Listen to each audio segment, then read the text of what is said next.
Hi, my name is Anita Dollar and this is A Current Affair. 1 in 2 teenage boys and girls have used a mobile phone to send a sexually explicit image of themselves, according to the biggest sexting survey undertaken in Australia. As technology grows, so does easy accessibility of cyberspace and the increasing amounts of sexting amongst teenagers. Sexting is the act of sending sexually explicit photos, images, text messages, or emails using a cell phone or other mobile devices. Sexual material has historically been exchanged by methods of drawings, photographs, and videos. However, along came the internet, through which electronic devices and social media outlets have changed the original way of sexual exchanges. These modern technological advances have made sexual exchanges much easier and more powerful through the act of sexting. Child psychologist Dr. Anorexic recently joined us for an interview on sexting amongst teens and will answer some of our questions.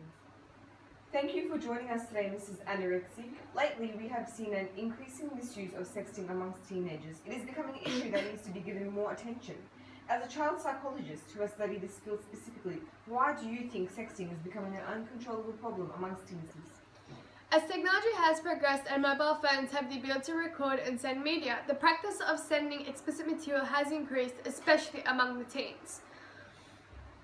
Though the frequency of sexting shows little gender variation, according to a 2008 joint study, 51% of female teens said they have felt pressured from a guy to participate in sexting, whereas 18% of male teenagers said they felt pressured from a girl to send explicit material. The dangers of cyberspace in this day and age are quite blatant in their radical nature. Teens are consumed by the internet and spend hours a day roaming freely with no supervision or barrier.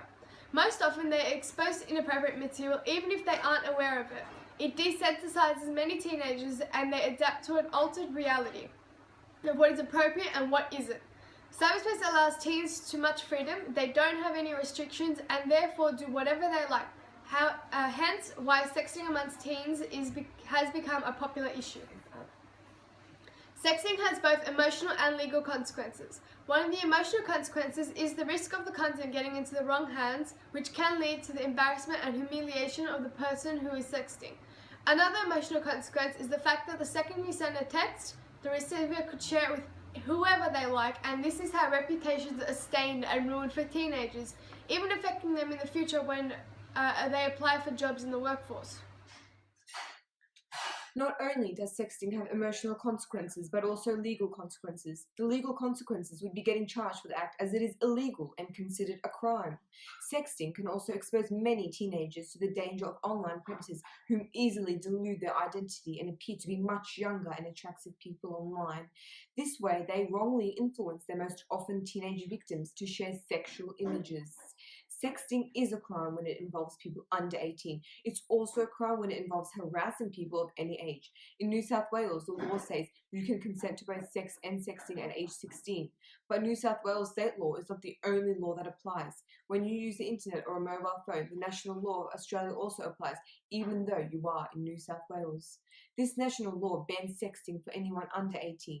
When sexting involves someone under 18, it can be categorised as child pornography or an indecent act. We were curious to know what the public thought of this arising issue. A correspondent in Sydney, Liverpool, Mrs. Seymour Butts, interviewed the community of a local mall on what they thought of sexting and whether it should be allowed amongst teens in Australia. Sexting using a mobile phone is okay. Yeah, I think so. It depends on it's each to their own. Every person's different. If they want to do it, then yeah, go for it. Okay. What issues do you think sexting and mobile phones has on people? I think it's just if it's in the wrong hands, if you're sexting the wrong person, and they might use that piece of information against you, or just leak that stuff, and just breach of privacy. Using a mobile phone is okay. No, I don't. I'm old and I know now that anything that you put onto a phone or send to somebody, one day is going to come back and put it on there. And what can the government do, the legal system, to prevent the issues it will have on people? I think so far what they've done is pretty good. It is illegal to sext, especially if you're under a certain age, but there's nothing they can do to stop it.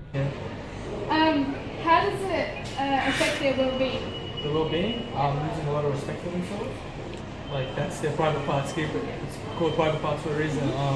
It's kind of stop it, but it's very hard these days. There's so much technology and stuff like that. So you can't just finger wrapped all around it. But any sort of nudity or something like that, it might be so. As mentioned before, sexting is a crime when it involves people under the age of 18 or when it involves the harassment of any age. When sexting involves those under 18, it can be seen as child pornography. Child pornography pictures are illegal if they are asked for, taken or created, received and kept or sent, passed around and uploaded to the internet. The penalty for child pornography can be up to 15 years in jail and being placed on the sex offender register. In some sexting cases, instead of using child pornography laws, the police might decide to charge you with a less serious crime, send you to youth justice conferencing, give you a warning or caution, or let your parents or school decide your punishment penalty. It is up to the legal system to enforce these restraints in order to weaken the dangers of sexting. Thank you for tuning in tonight. I'll see you next time for another current affair.